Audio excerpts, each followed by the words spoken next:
তুমি কিভাবে জানলে? মরে গেলে মানুষ সব জানতে পারে। এ কি বলছো এসব? ও কিছু নয়। এরপর আকাশের চোখ গেল টেবিলের দিকে, দেখলো যে মানুষের হাড় দিয়ে ভরপুর টেবিল। এসব দেখে আকাশের পাহাড় থেকে যেন মাটি সরে যাচ্ছে। তাই যত তাড়াতাড়ি সম্ভব এখান থেকে কেটে পড়াই ভালো হবে।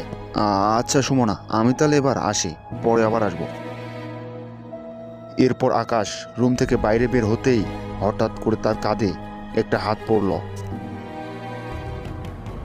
আহ, কে কে কে কে তুমি? আমাকে ছাড়ো, আমাকে যেতে দাও বলছি। আকাশ অনেক চেষ্টা করলো দৌড়ে পালানোর জন্য, কিন্তু কোনোভাবে যেন হাত থেকে ছুটতে পারছে না। আমি ছুটতে পারছি না কেন?